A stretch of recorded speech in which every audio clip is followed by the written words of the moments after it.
Hi, everybody. I am sorry that I am a little bit late. I know normally I start at 5:25, and today we're exactly at 5:30. But I had a little bit of a fun little situation where my boyfriend, Steve, left the house. And the last time I had my makeup, it was in the car, the truck, so to speak. I have a habit of getting ready in the car. So yeah, because I'm always doing a million things. Have I mentioned that yet? So yeah, my makeup is in the car, and I put on just some makeup I have like extra. And girls know exactly what I'm talking about. You queens know exactly what I'm talking about when I say that extra makeup is not always your friend because it's stuff that you usually have just around because it's not the right color or something happens. It's not complete either. So I have a little bit of a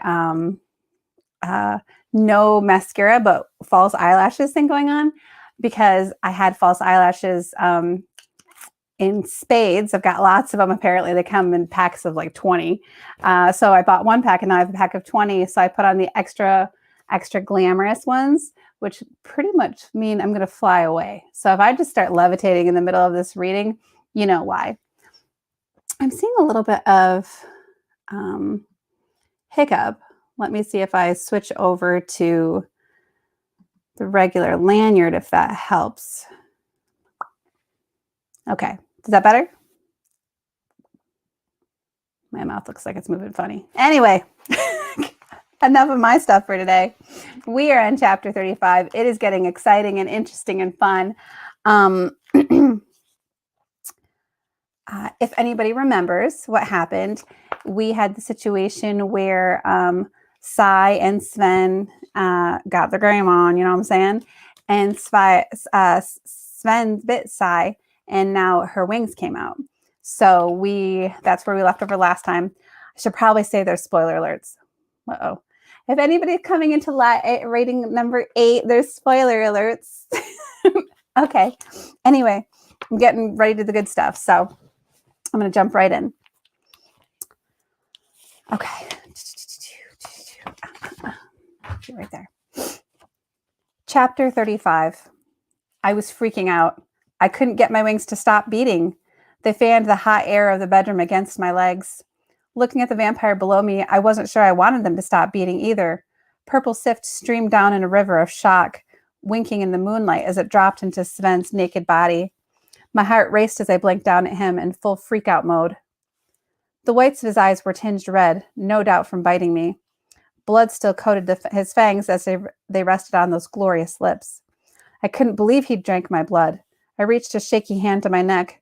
A few drops of blood came away, but nothing dramatic. Since I was still breathing, that wasn't the real drama I was waiting for. I waited for him to react, to go crazy like Thomas said he would. Lightning danced along his skin. I'd apparently pulled some magic while we were wrapped up in each other. I didn't dare look around to see if we'd singed anything. Nothing was on fire, so that wasn't important right now. Right now, the most important thing was the man below me. He stared back, no doubt watching my wings.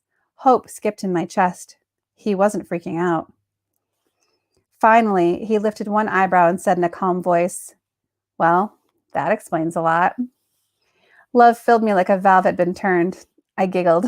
Love grew inside my chest until I remembered he bit me. That dulled the shine on my smile a bit. He said he wouldn't bite me, but he did. Granted, it wasn't like I thought it was, and I was still very much alive. And I felt, well, amazing, really. But still, he said he wouldn't. A frown tugged at my lips. That was a pretty big gut punch to our happily ever after. I opened my mouth to tell him biting wasn't okay. Before I got the words out, I heard a tiny sound. I almost missed it. In fact, if I hadn't been trained to listen for it, I probably wouldn't have heard it at all. It was faint, a gasp, but it was a faint one, but a gasp nonetheless. My blood froze. There was only one thing such a small sound could come from: a pixie. My eyes darted to where the sound came from. Sven's pants on the floor. And just like that, I saw her. The little bitch's head just popped up over the fly of a zipper. From how her body went rigid, she knew I'd seen her too. Anger, quickly followed by panic, jumped in my chest. I knew Anthony had been using pixies. I just knew it. We couldn't let her get out of here. The court couldn't know I'd been with a vampire. Then another thought followed hot on the heels of that one. What were they going to do when they found out I had wings now? Would they want to do tests, cut them off and dissect them? Dissect me? Fear raised goosebumps on my skin. There was no telling what they would do if they found out. Oh, no, you don't. I lunged for her. At least I meant to. I didn't go anywhere. My wings continued to beat in a steady rhythm, so I just hovered in the air. Sven sat up. The bed dipped with the movement. Since the sift was now a mound covering most of his body, glitter spilled onto the floor. Sven propped a leg up into a position that said he was 2 seconds away from springing off the bed. His eyes had gone to the door, though he didn't see anything. He certainly didn't see the tiny pixie in his pants. She, on the other hand, saw him in his obvious confusion. The tiny brunette snickered into her hands as the sift from the bed floated around her like little shiny snowflakes. Pixies loved games. Too bad this wasn't a game. Sven, your pants, I said, pointing to where they sat on the floor. It was too much to hope she'd just sit there, though. She'd walked her bitty self around the folds of his pants and disappeared into them as Sven craned his head over the side of the bed. Of course she wasn't there. I pressed my hands to my head. Why couldn't things be easy? I tried again. She's in your pants. He crawled around through the sift. It cascaded on the floor in a flash as he got out of bed. To his credit, he did look at his pants. He must have felt crazy looking at them and looking for something, but he did it. Finally, he brought his gaze back to me. Who? When he turned to ask me that, the little sneak darted out of his pants and zipped up under his thick old oak nightstand. Oh, for the love of gods! I made swimming motions, trying to get my body to do something other than hover in the air. I tried not to scream as I said, a pixie! It's a pixie! From the other way, he said, a pixie? It made me think he'd never seen one before. I wanted to scream as he bent down, picked up his pants, and shook them. No, she's under your nightstand now, I said as I moved to a breaststroke. I wasn't going anywhere. I let out a blood-curdling scream of frustration. The noise must have scared the pixie because she bounced along the floor in what looked like a double jump. I about fainted in relief when the sudden movement drew Sven's eyes to her. Before I could even say anything, he darted at her. Get her! Get her! I yelled as I started to doggy paddle. She can't get out! Sven, bless his soul, didn't ask questions. He just dove after her. When he crashed into the table and folded like a card table under his weight. I learned that pixies were faster than vampires. Barely. He managed to swipe at her. The small tap sent her spinning to the floor. She stood up and shook her head, dazed. Now that things were getting serious, the little pixie was done playing games. She turned to the door and crouched to take off. Enough was enough. I stood straight up in the air and gathered energy into my body, just enough to stun her. Okay, I hope that was all I would do. I wasn't a killer, even if it was a pixie. I felt the energy prickle my skin as I let it leak out, and then I unleashed it.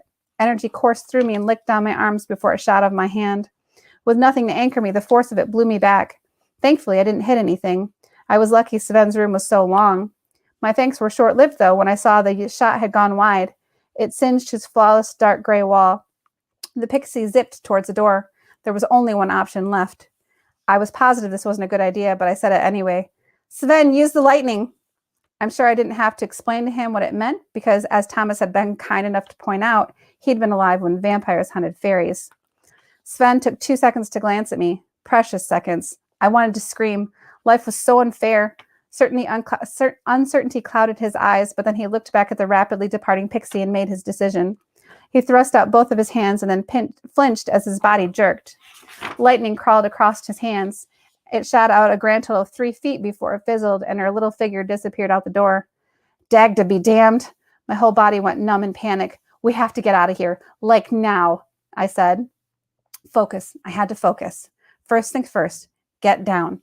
I tried to swish my hands upward like you would swim further down if you were in the water. I didn't know why I bothered. The swimming motions hadn't worked so far.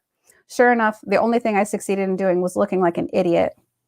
Sven had slipped his shirt on in record time and was rubbing his palms against it as he walked over.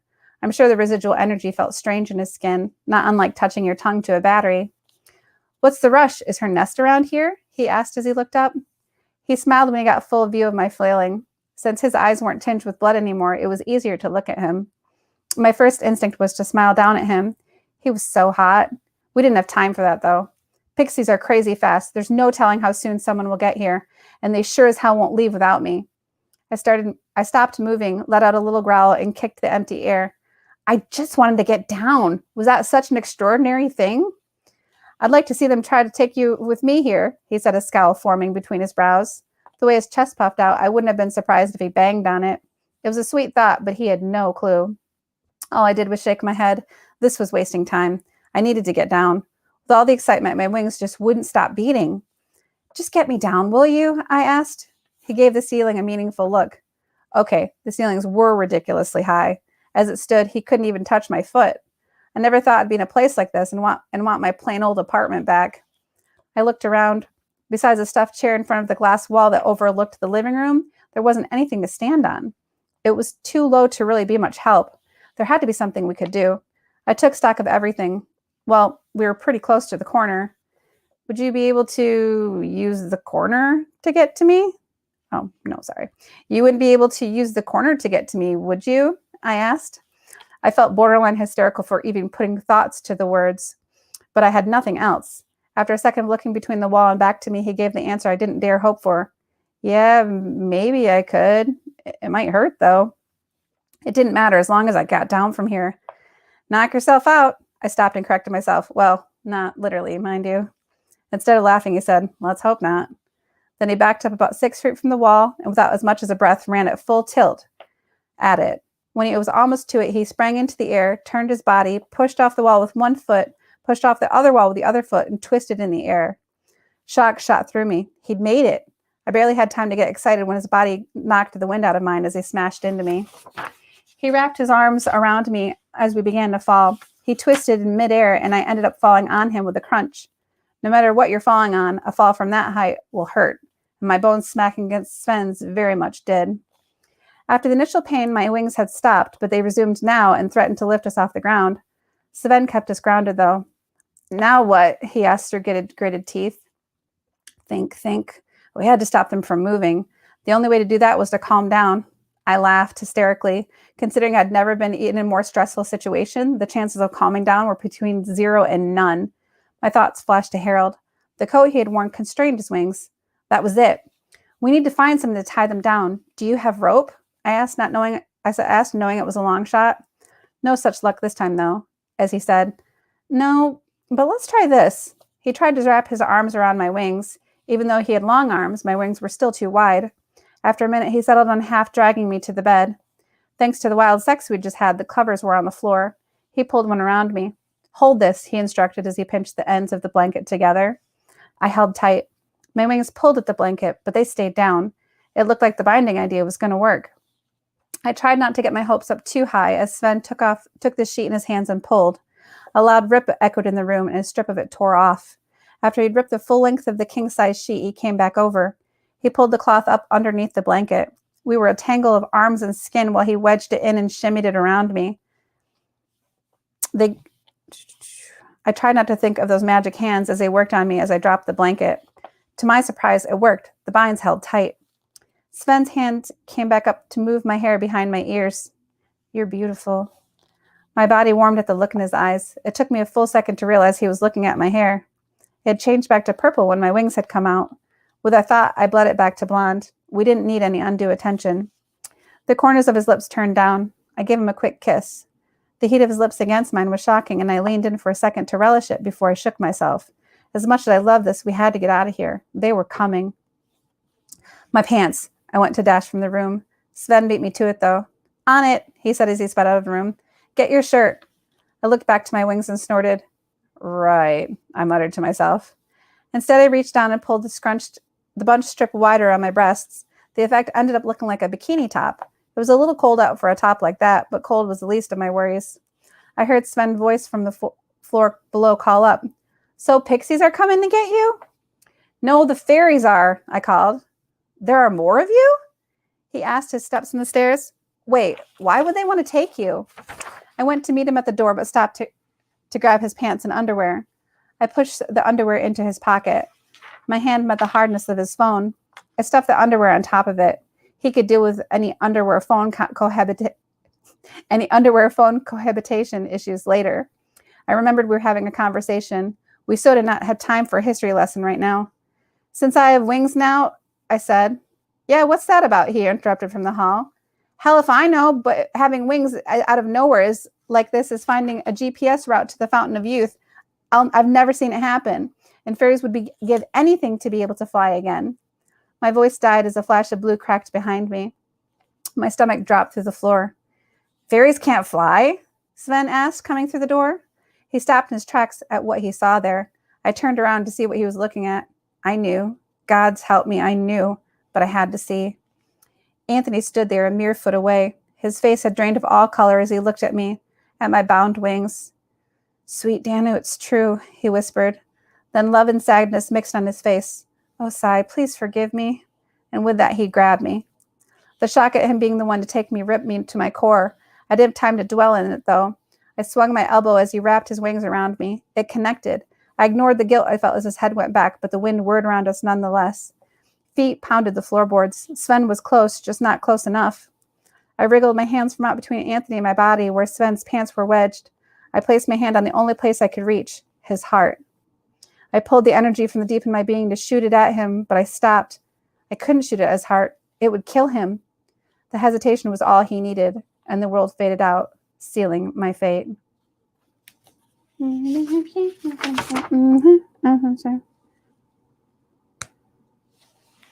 me a second. I have to make sure I didn't get the wrong page. Yep, this is,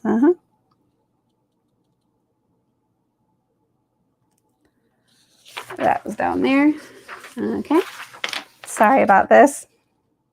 That one's there. Okay. Okay. Ready. Chapter 36. Wood materialized beneath us. Anthony's arms still held me close, but his body was shaking. From my limited vantage point on the floor was Anthony's chest blocking my view. A set of ethereal curtains fluttered in a soft breeze against a stiff Queen Anne chair.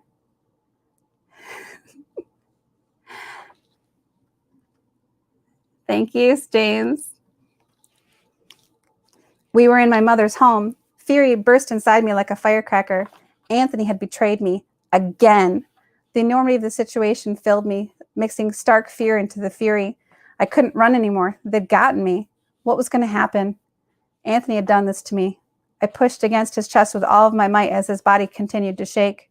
After a few moments, I felt the suspicious wetness against my scalp and the whisper of sift against my skin. He was crying. He was crying? Why? I was the one who was in the fate far worse than death.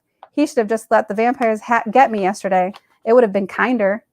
His frame hiccuped. I didn't care if he was crying. There was no excusing what he'd done. Despite that knowledge, I couldn't help the hurt that mixed into the overflowing pot of my emotions. Before I knew it, tears trailed down my face, too. I wanted to say something, call him all kinds of names, ask him why. Why had he done this to me again? My own sift hissed in response. It mixed into a shimmering pool of blue and purple beneath us. No, I wasn't going to say anything. I didn't want to hear his lies, the excuses. I didn't want to hear anything. I brought my hands up to shield my head, like that could stop my racing thoughts. I dug my fingers in. The pressure brought me back enough to where I could at least stop the tears. A patch of clarity opened inside the hurt. It wasn't worth crying about. Nothing was going to stop the chain of events that had been put into place. Better to face things on my feet with my head high than cowering on the floor, weak and afraid. I wouldn't give them the satisfaction of breaking me. Let me go, I spoke into Anthony's chest. He unwrapped his arms. Sven's jeans fell out from between us. I blinked in surprise. I was a little surprised they hadn't ripped to shreds in the passage between. Then again, they had been pressed between us. I didn't look at Anthony as I gathered the pants up and got to my feet. It took up a couple of tries with the new bulk of the wings. The travel had ripped the binding loose, so they swayed from one side to the other. I spaced my feet apart and my body was weak after the sudden travel, but I was able to make it to my feet. I avoided his gaze. I didn't want to feel his emotions tear at me again. Instead, I slipped on the jeans and surveyed the space. This wasn't where I'd grown up. My mother had moved into the apartments shortly after the death of my father and my sister. She hadn't needed space for me any longer. She'd sent me off to train. I'd have to know how to be queen myself someday. That's what she'd said anyway. In my opinion, I'd done too much combat training for it to be about that. Who exactly was I training to fight? I think it had more to do with the fact that she couldn't handle that her lesser daughter had been saved, the useless one without wings. Wings, the embodiment of all that was power in the Fae courts. Since I hadn't had wings, I was nothing. My lips curled in an ironic smile. I guess we'd see how useless she thought I was now. I didn't have to wait long. As if my thoughts had conjured Mother, she strode into the room. Deanne clipped at her heels, his presence a taint on the room. Her dress whipped behind her. The grand entrance left no doubt that she was the queen. Her eyes went immediately to my wings. There was no surprise at seeing them. She had to have been told. I pushed down the disappointment roiling in my gut. So much for having more value. I stopped, though. Was that approval in her eyes? It couldn't be, could it? Before I had time to pull apart the almost kind look, her eyes caught the blood on my neck, and all emotion fled, save one.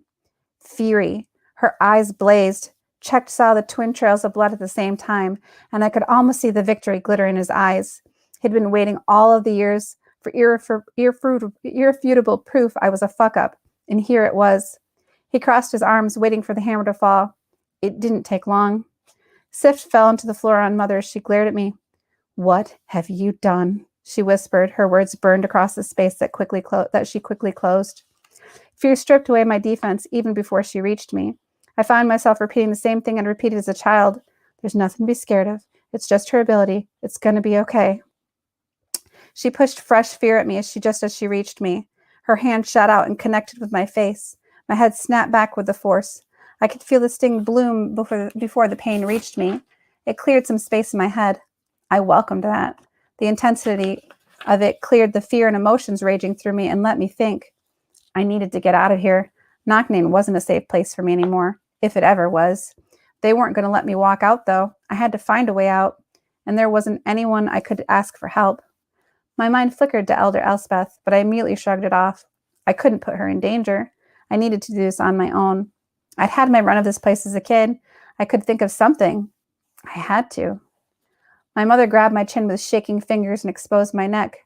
Her breath sucked in at the evidence of my disgrace. I'm sure I still smelled like sex too, so that didn't help.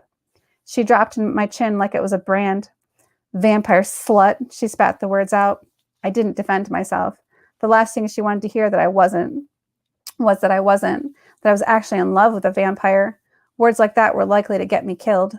So I stayed still. The less I did, the less she could punish me for. I remembered that part of my childhood with crystal clarity. It ate at me that I had to act like this as a grown woman, but for the crimes I'd committed, death could be an option.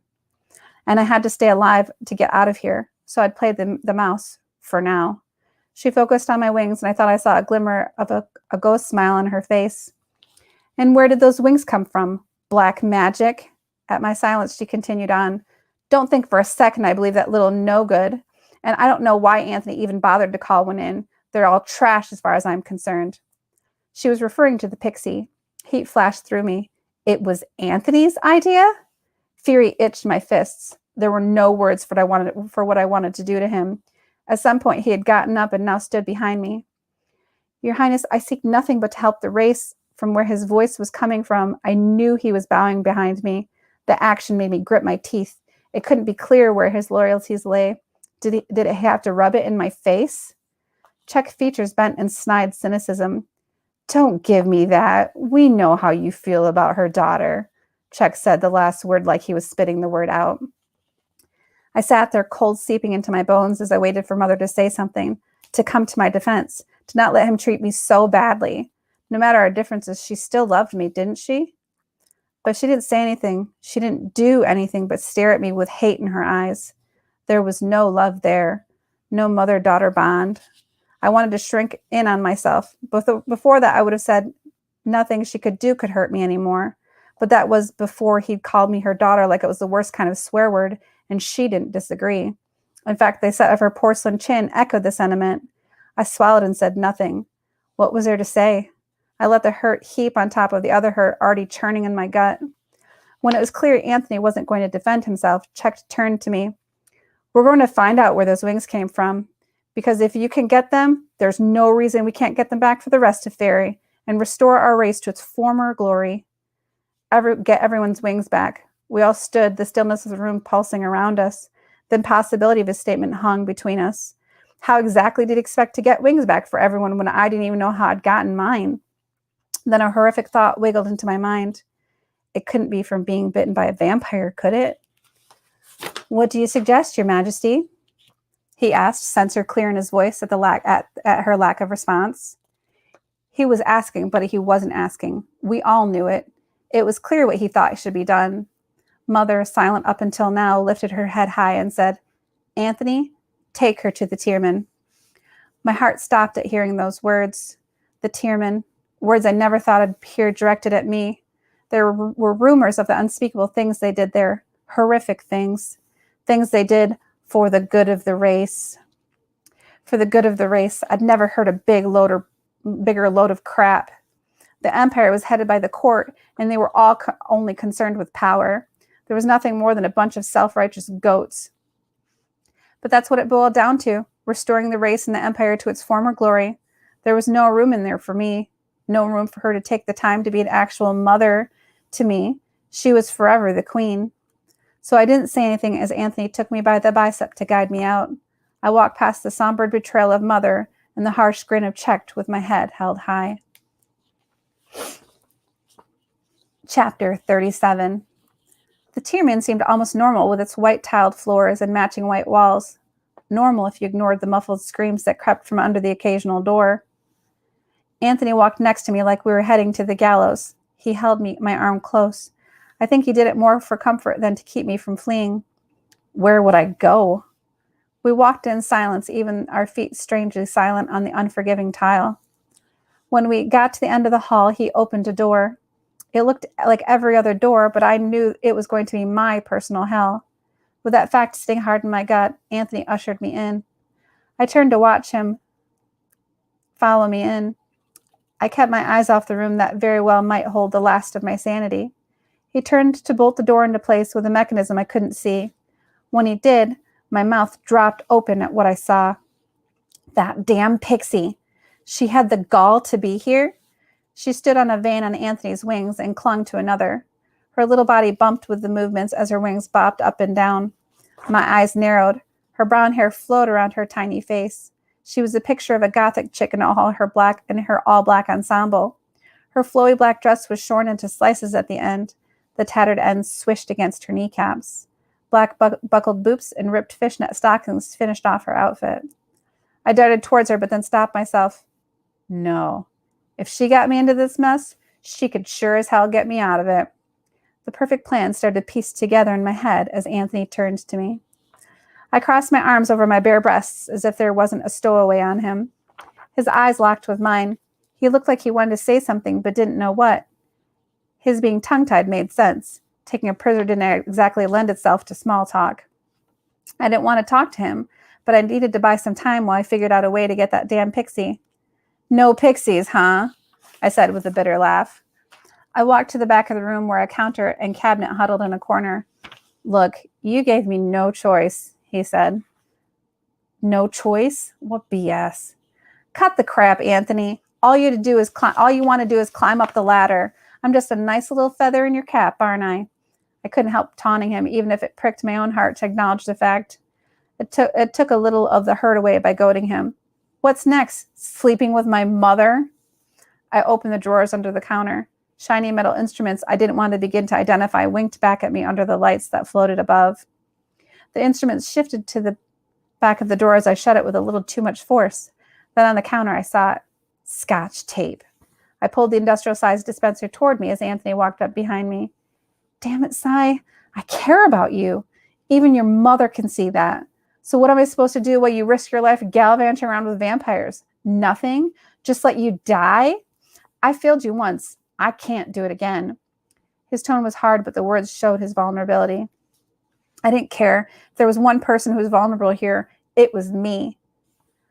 As he said his piece, I snipped off 2 long pieces of tape that had stuck to the ends of my wrists.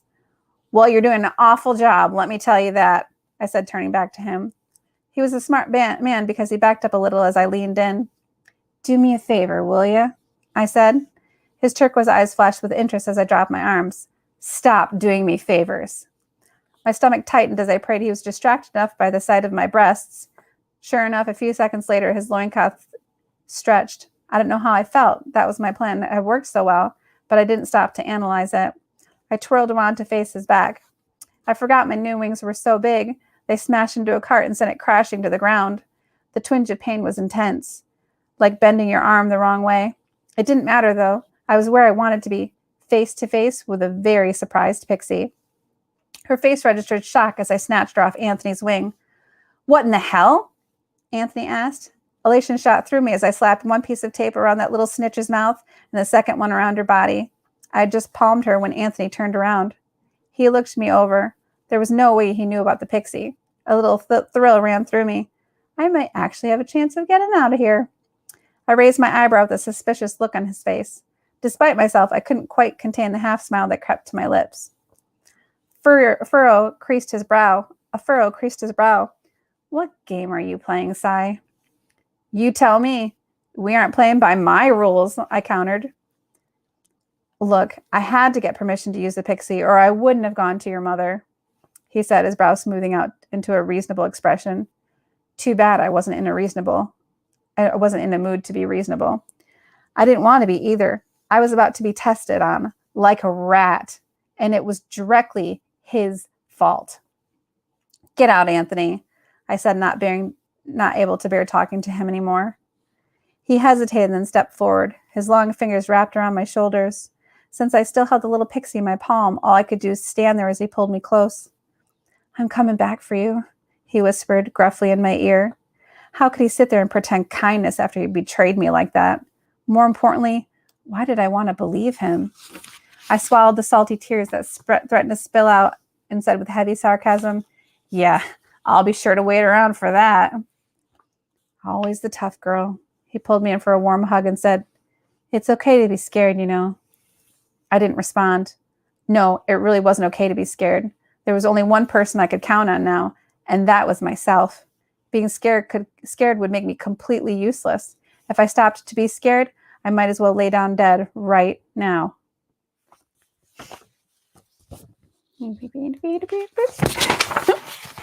I'll give some backing here.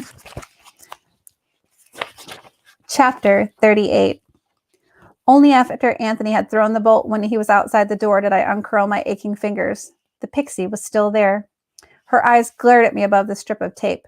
She could be mad at me. All she wanted. Right now, I had to find something to wear. I sat her down on the counter like a Barbie doll and rifled through the only closet in the room. I froze when I saw a hospital gown folded on the wire on the shelf. It was an uncomfortable reminder as to why I was here. After a second of looking at it, I grabbed it. There was no sense dwelling on the fact of why I was here. I needed clothes, and it could fit over the wings. I had thrown it on over the jeans, tied it in the back and tucked it in, and was back over to my little captive a few heartbeats later. Since she was all of 3 inches tall, the tape covered most of her face. "Okay, talk." I ripped the tape off. I felt bad doing it, but not as bad as being found out would feel. Her little eyes winced as undoubtedly it took some skin with the tape. I pushed the feelings of guilt back. She would do worse to me given the chance. "You've got some crazy life, you know that?" she said. I groaned inwardly. Talk about a sore spot. I so did not want to go there. Oblivious to my inner dialogue, she went on. "Bodyguard werewolves, teleporting fairies and loincloths who want in your pants, vampire stalkers, and sexy vampires who actually get in your pants, then give you wings on top of it. That's the stuff of movies right there. How did I not have to pay for admission for this?" She moved in excitement, the movement sending her wiggling like a worm. Her observations were a little too close to the mark. I fought the urge to squirm in discomfort. When had my life gotten so out of control? "Do you think Sven is going to break in here and get you? Your furry friends would kill him, wouldn't they? How deliciously terrible." She shivered with a delightful smile. Great. I hadn't even thought of that. Fear curled up my stomach for the safety of the man I loved. He wouldn't, would he? This was stupid. Why sit here and think of what could happen? I just had to get out of here. "Okay, enough. I need to get out of here, and I need your help," I said. "Sorry, Largie. No can do. I was sent to spy on you. If I helped you and was caught," she made a little cutting motion at her throat. I'd had enough. "Listen up, you little insect. You're the reason I'm stuck in this hole facing the gods only know what's scary as hell. So you're going to get me out. You hear?" "Eat dirt," she spat at me.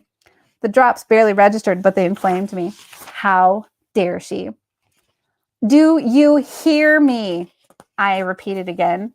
So she knew I wasn't playing. I cupped my hands and charged some energy into it. A ball of purple glowed in my hand, sparks darting between my fingers. It was a party trick, but she didn't need to know that. Yeah, I hear ya. Don't get your panties in a wad, she said with a scowl. I didn't bother to mention I wasn't wearing any. That definitely wandered into the TMI category. She didn't have to like helping me as long as she did what I told her to. I took some more tape and double-sided it before I stuck it to the edge of the counter. Then I sat her little butt on it so she couldn't go anywhere. Okay, let's start with your name, I said as I looked around the room. There had to be a better way to keep her. Who knew how long the tape would hold? Not to mention she was going to have to come with me during my big escape. I didn't need her ratting me out before I had a chance to get out of here. My eyes lit on a wicker basket in the corner that held a stack of rolled towels. Bingo! It looked like the basket weaving class Anthony I had taken for hoots was about to actually come in handy. Too bad I'd never get a chance to tell him. I tried not to be bothered by that thought. I sat back in front of her and pulled the dark brown basket into my lap. The towels unrolled into a heap as I dumped them on the ground. We're going to be spending a lot of time together. Let's not make this painful, shall we? I asked as I began unraveling the stalks, unweaving the stalks. I laid them in a careful pile next to me. Kitty, she finally said. That made me look up. Your name is Kitty? Her chin raised and she looked down a little at her little angled nose at me. Yeah. Her whole posture dared me to question it. I couldn't help but oblige her. Were your parents drunk or something? I asked, a smile on my lips as I went back to unweaving the basket. Oh, ha, ha, she said, tilting her head back and forth with each word. You're the one to talk. Sigh. Oh, look at me. I'm so dreamy. People can't help but sigh when they look at me. I glared into the basket and slapped the stalks down into the pile with more force than necessary. I didn't bother to tell her it was a name I'd come up with for myself. Angry, I continued to peel the basket apart. I wasn't going to give her the satisfaction of an answer. It's better than Sybil, I said under my breath. Then I raised my voice and said, so spill all you know about how to get out of here. She snorted. Keep dreaming, sigh, she said the last with a saccharine sweet voice. My blood simmered. I pushed down the irritation that pulsed at me in waves. Losing my cool wasn't going to help anything. I had to keep my wits about myself to get out of here. I stopped what I was doing and leveled a look at her. Look, if you don't help me, I'm going to take you home, get a kitten, love it, pet it, raise it, and then feed you to it. Feed you to it like a real cat. I didn't know how much that counted for keeping my cool, but it was as close as I was going to get given the circumstances. How ridiculous. You honestly expect me to believe you would go to such lengths just to off me? She laughed. Do I look like an idiot? I raised an eyebrow in response. She hunched over her perch on the edge of the corner. You're insane, she said in a pouty voice. In my continued silence, she shot me a look that said she wanted to hurt me. What do you want anyway? Her giving in made me smile. I loved getting my way. Who didn't? I covered it by ducking my head and resuming my work. I want to know how pixies got into Knocknane to kill the king. That made her pause. She was so quiet I had to look up to make sure she was still here. When I saw her face pale, I looked back down. From her reaction, I know she realized I was asking about my father and sister's death. Even though I didn't want to hear, I had to. My getting out of here hinged on finding out how they'd gotten in. There was no way an army of pixies could have snuck in. Considering every other entrance had guards, there had to be another way in, and that was the way I was leaving. I wasn't there for it, she said in quick defense, this time without any sarcasm. I pulled the last of the sticks out of the basket and laid them in a sizable pile. I had to somehow make a cage out of these. I grabbed 4 of the long pieces and weaved them in and out of each other. Then I spaced them out. The ones in the middle moved freely. That wasn't going to work. I needed rope to tie the pieces together. I went back to the cabinets. Come on, they must have at least bragged about how they got in. I didn't hide the bitterness in my voice. I spied some dental floss in a basket with a toothbrush and toothpaste. That'd work. I plucked the dental floss from the basket and went back to sit by the pile. There wasn't bragging. The denial was false in her lips. Then she shot back again, deflated, and said, It's common knowledge how to get into this hole. Excitement trilled in me at her admission. Maybe how to get out of here was easier than I'd thought. Then footsteps thumped outside the door. No, I wasn't ready. Panic hit me. I bounced up. I stumbled at the weight of my rings as the weight of my wings reminded me they were still there. It cost me precious seconds, and I didn't quite make it to the pixie when I heard the door open across the hall. Not my room. Dana's blessing. Panic drained out of me, replaced by relief. Kitty's kicked up her legs against the counter and laughed as laughter racked her body. "Who? Fairy farts! That was hysterical! Do it again! Do it again!" I gave her a look that for all rights should have killed her and sank back down with determination. Kitty's mockery or not, I had to get my butt in gear. No doubt they would be coming in here next, and I had to make it count. "What are you doing anyway?" she asked when I didn't rise to her bait. I ignored her question. She would find out soon enough, and she wasn't going to be happy about it. "So, how does one get into Knocknane?" I asked as I pulled the longer stalks back together like I had before. This time I wound the dental floss around the center sections. A test pull confirmed they wouldn't budge. At first, building the cage was clumsy. My fingers weren't sure of the placement. In no time, my fingers were flying, though, alternating between weaving and winding. As I built what she didn't know was her new home, Kitty told me about how there was a magical dome around Knocknane, that even though it looked like we were open to the outside in Knocknane, we really weren't. There was a magical stealth dome built around it. That's why the elements didn't affect us here.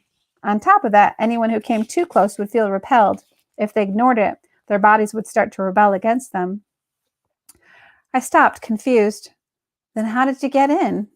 Her head ratcheted back. She squinted her eyes at me to see if I was serious. When it became clear I was serious, she rolled her eyes and said in a tone that made it clear she thought I might be a bit daft. "Witches, obviously." I ignored her sarcasm, too caught up in the plan forming in my head. Excitement had me weaving my creation faster. We had witches in Knocknane. Traditional witches, green witches, kitchen witches even. Oh yeah, we had witches. I calculated which ones would be most like to help me instead of turning me in. Tristan's grandma popped into my head. Even though she didn't like me, she'd love to see me out of here, like 80 years ago. Warming up to the idea, I asked, "Okay, so what kind of witch do I need? Probably a kitchen witch, right? They make some mean potions to blow a face-sized hole in, couldn't they?" Kitty's eyebrows knitted together in confusion. "No, there's only one kind of witch that will get you in this place. It's a witch witch." It was my turn to be confused. I set my weaving down. "Like a traditional witch?" "No," she said, rolling her eyes. "A hereditary witch." My hopes sank. There weren't any hereditary witches in Knocknane. Their magic didn't mix well with ours. There had been some pretty good disasters before we decided to ban them. "Why does it have to be a hereditary witch?" My brows scrunched up as I looked at the cage in my hands. It didn't have even enough room for Kitty. The sticks came straight down. I didn't know why I thought this would turn out well. I'd never made a cage in my life.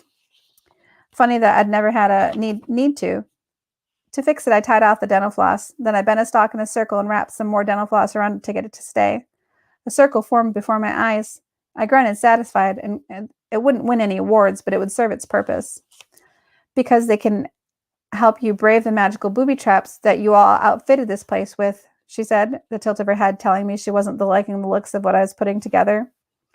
I took the circle and pushed it into the cluster of sticks. They flexed around the ring to where it actually started to form a cage. I smiled down at my handiwork. After a pause, she said, "Many died trying to brave the repulsion and overcome the fear barrier." I looked up from my work. "No way." She nodded, her face more serious than anything I'd seen yet. I wanted to feel nothing by hearing that. After all, they'd come to kill my father. It was just made me sad, though. So much senseless death. "You mean they were literally killed by fear?" I asked. She gave a little shrug, which I interpreted to mean yes, and she didn't want to talk about it. The dome must have been built by a fear fairy. It didn't take long to figure out who that could be. Mother. Muted excitement reverberated through me. I braved plenty of her spells and illusions. If I couldn't get a witch to protect me, I'd have to do it myself. It wasn't a foolproof way, but it was something, which was more than I had before. My hands stalled in their work. My gaze drifted around the room that looked more like a mad scientist lab. A shudder ran through me, and I resumed my work faster this time. Yeah, I had to go for it. It was better than the best alternative I had, which was living my life out here, a prisoner.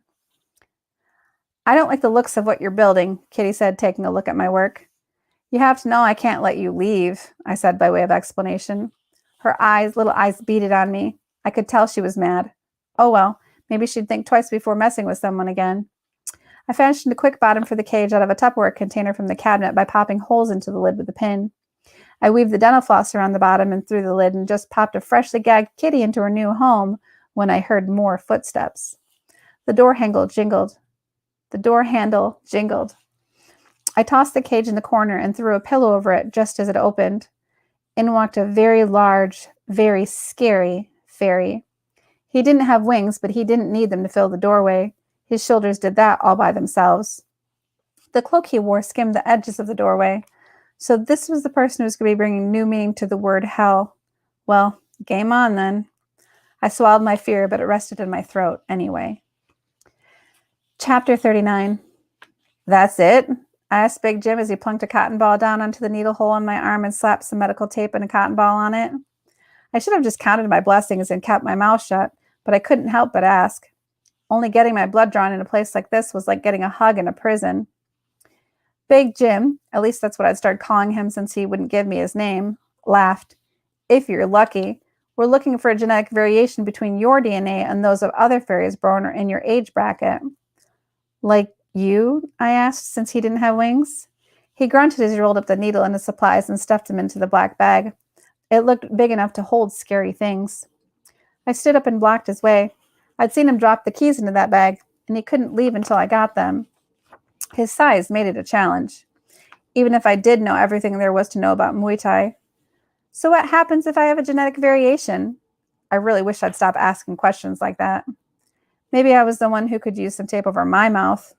My stomach flipped as I waited for his answer. A grin curled his lips and a light entered his eyes. It was creepy enough to tell me he was in the right place. Then the real fun begins, he said. With that said, he went to step around me. I pretended like I was moving out of his way and my wings had made me off balance. Whoa, I said in what I hoped wasn't an overly dramatic voice as I fell into him. He didn't drop the bag. Shit. I changed my tactics to turn like I was going to roll off him. As I fell, I snagged the bag in the hook of my arm. This time the bag fell, the bag and I fell. I landed on the ground harder than I would have liked to, but I had the bag at least. Move, he said through his teeth. At any other time, I would have complied, especially when he used that tone, but I was more interested in getting what was in the bag. I'm so sorry, I said, racing to scoop up the bag. I grabbed it right before he did.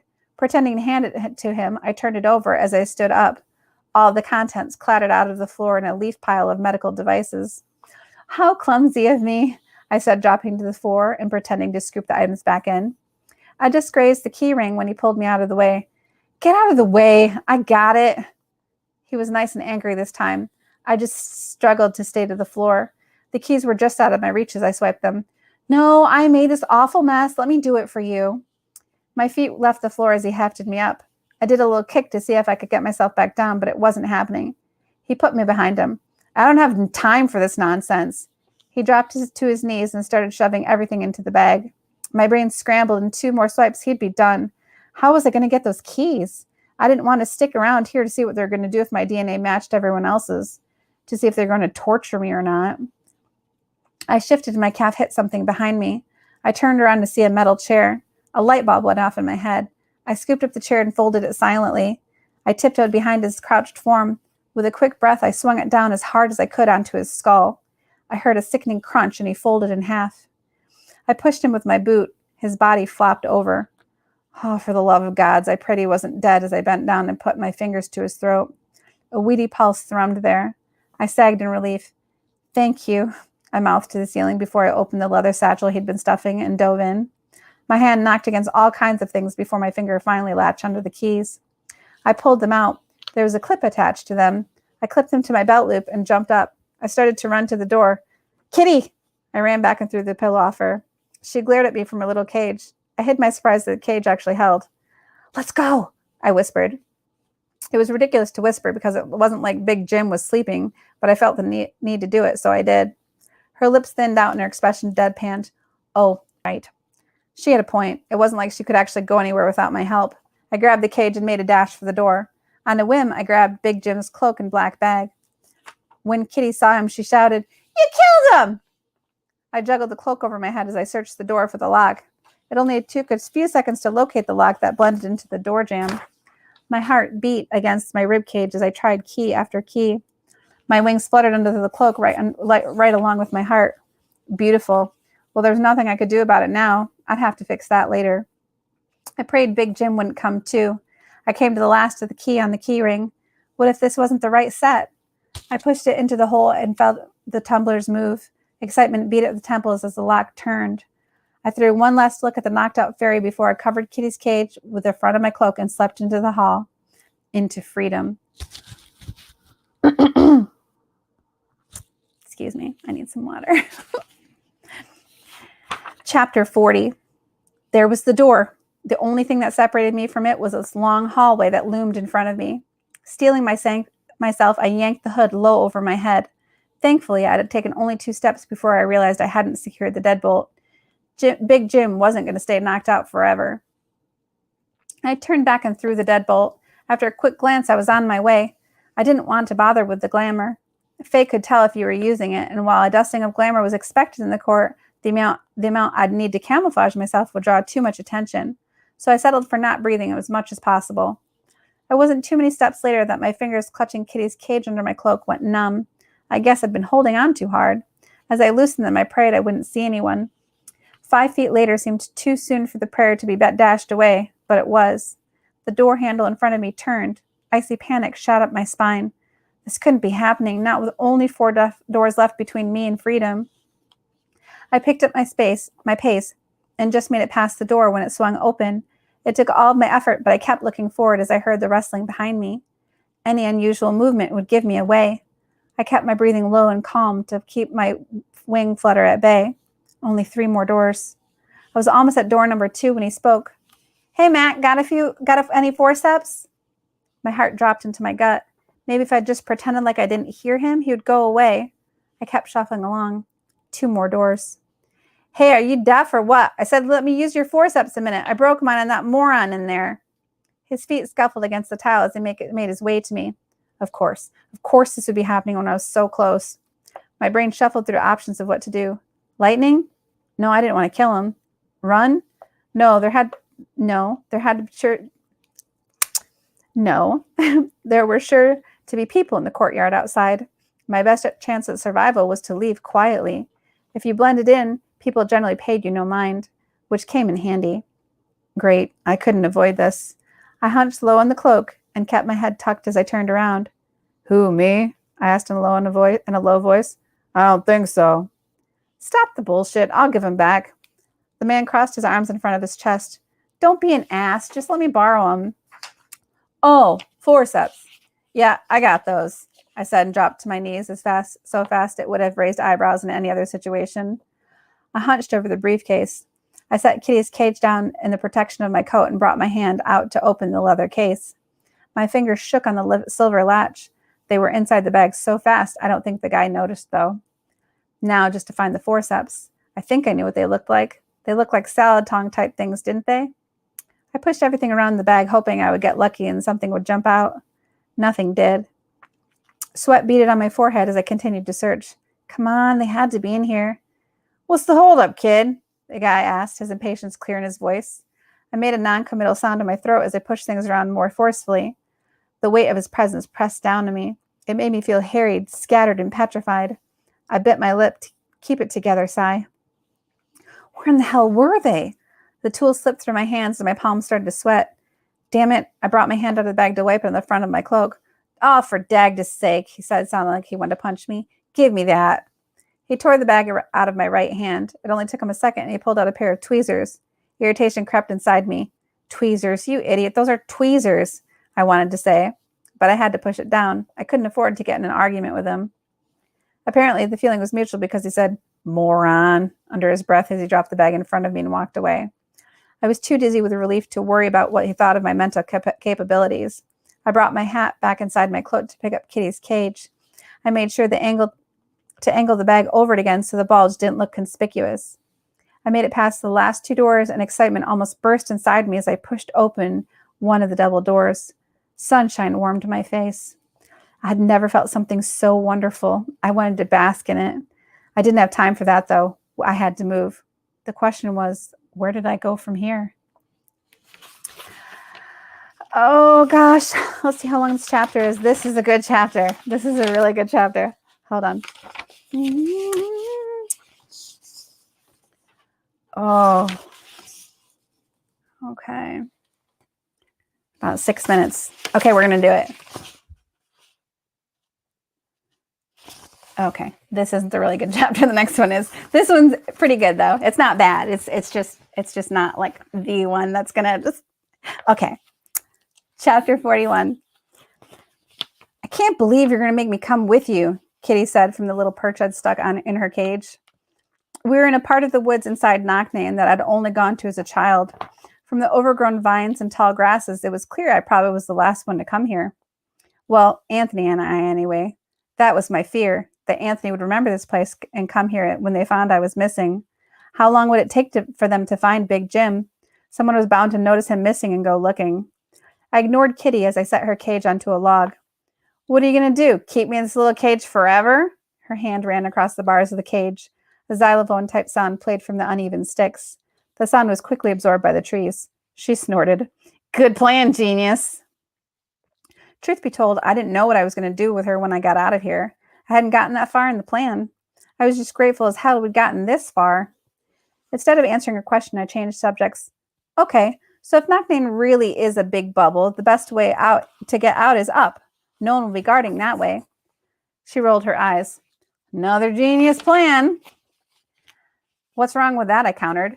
Didn't you listen to anything I said before? Not everyone made it through the dome. Well, there was that. Shit, I said, strengthening my resolve. Still, different.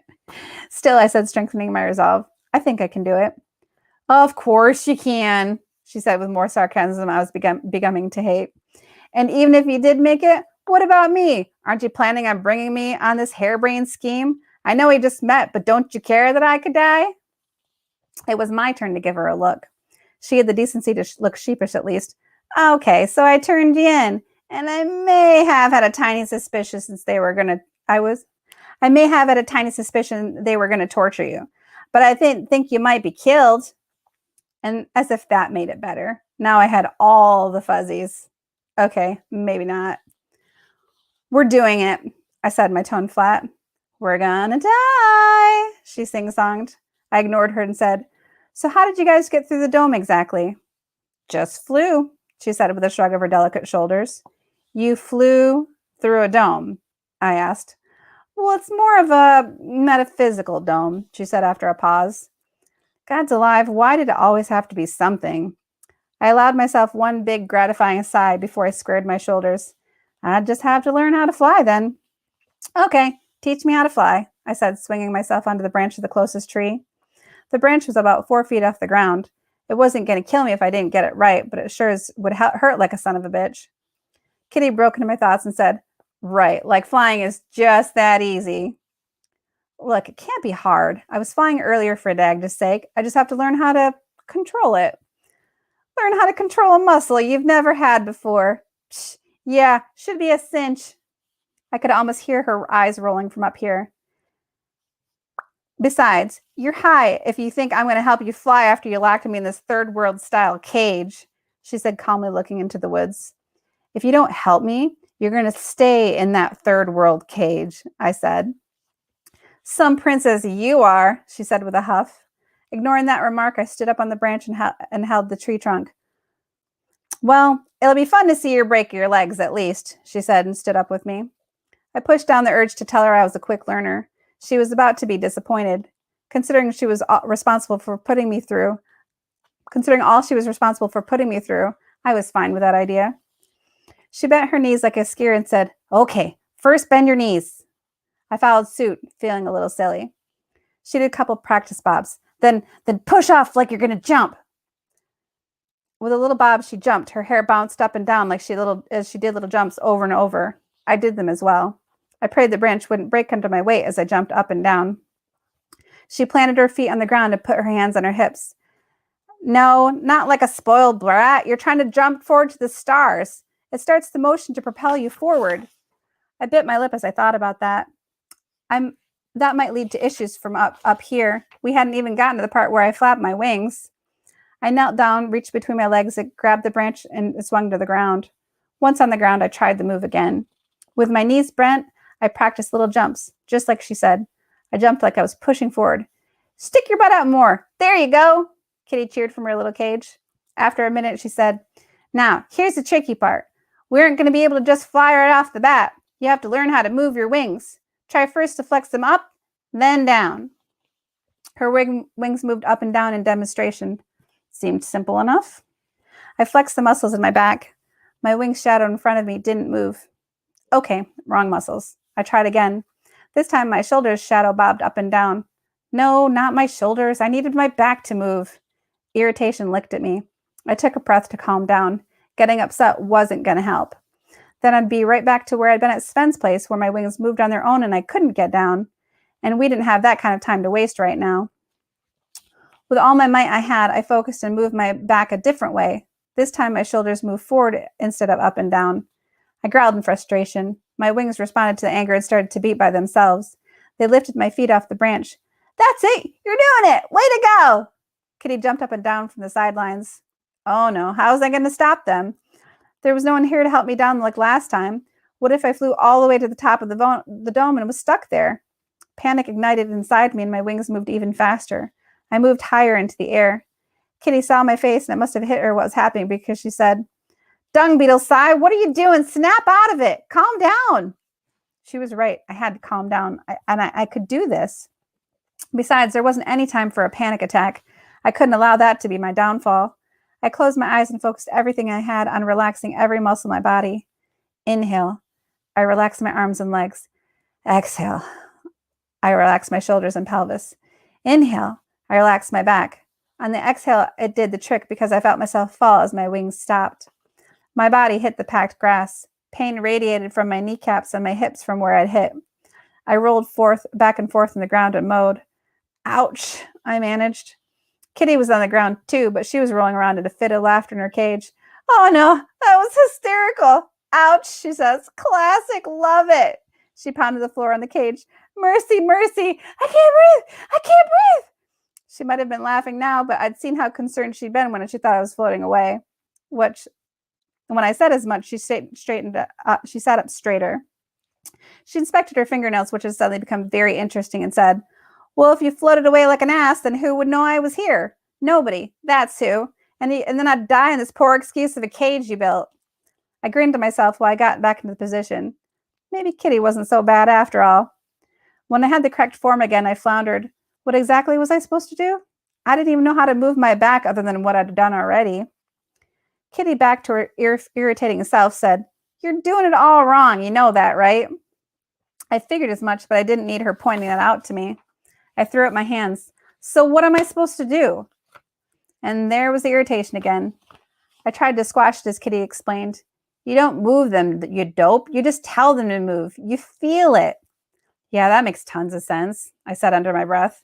She wasn't nice about it as she said, if you'd stop for a second, it does. Great. I was being patronized by someone who was the size of my hand.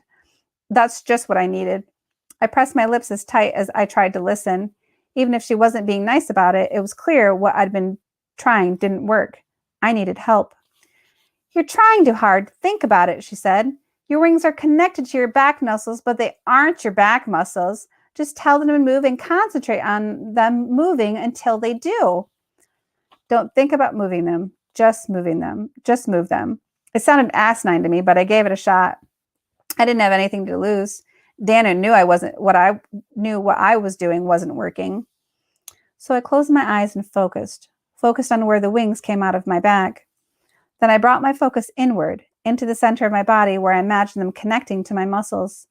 Once I felt like I had my mind's grasp, I mentally flexed the muscles attached to my core. And then it happened. The wings of my shadow flexed. Elation shot through me. I'd done it. Kitty saw my expression and was quick to squash it. Don't get too excited, Cheesy McGee. We haven't gone anywhere yet. I slanted her a look that said I wasn't happy with her raining on my parade, but I did practice some more. After a few minutes, I could get my wings to go up and down on command. I could even get them to do it without stopping for brief periods of time. It was a far cry from flying, but it was a hell of a start. Too bad I didn't have time for a start. I needed it to happen now. Kitty, oblivious to my inner struggle, said, "Now, just put it all together. So bend your knees." It couldn't be that easy. Despite my doubts, I went along with her and did everything she instructed. I bent my knees first and followed the rest of her instructions. Her little hands wrapped around the bars of her cage as she yelled instructions to me like a drill sergeant. "Stick out your butt. Flex your wings. Up, down, now jump." As shocking as it was, it looked like it actually might work. But when I went to jump, I did exactly that. I jumped. I narrowed my eyes and tried again, and again, and again. I gritted my teeth and jumped higher. I pushed harder against the uneven ground. I kicked a flat spot into the dirt and tried again. The closest I got was a small hover in the air with a grand total of maybe a foot of air under my feet, and then I touched my feet back to the earth. I wondered if I was ever going to get out of this when I heard what I dreaded. A siren. It was an emergency siren. They knew. We were out of time. I dashed over to Kitty, my heart beating a million beats a minute. "What's that sound?" she asked, looking back towards where we had come. When I picked up her cage in a rush, she fell on her butt. "Hey, watch it." "Sorry, but we're out of time," I said as I jogged to the tree. I pulled my keys from the bag at the base of the tree. The clip was easy to take off the key ring, but it was harder to affix the clip to the top of the cage. After a second attempt, it clicked around the stick. I clipped the other end of the belt loop to the borrowed jeans that sat low on my waist. Since I needed the cloak to hide my wings when I got out of Knocknane, I tied it around my waist. After I tossed the stolen bag into a patch of tall weeds, I swung myself back into the branch. This would work. It had to. "I see," Kitty said from her cage. "You want to kill us sooner rather than later. That's probably a better idea. It'll be less painful this way." "Stuff it," I said as I got into position. "This will work," I repeated to myself. I stuck my butt out, flexed my wings, and then jumped forward. I plummeted to the earth. No, I was moving my wings faster, up, down, up, down. Then the craziest thing happened. I lifted into the air. Wonder and elation spiraled through me. It was happening. I'd done it. I knew I could do it. I wanted to shout in glee. I made it about 15 feet to the tree across the clearing when my wings gave out from exhaustion. They weren't used to this kind of thing, but that was okay by me. I'd gotten this far at least. It might be just enough to get me out of the dome.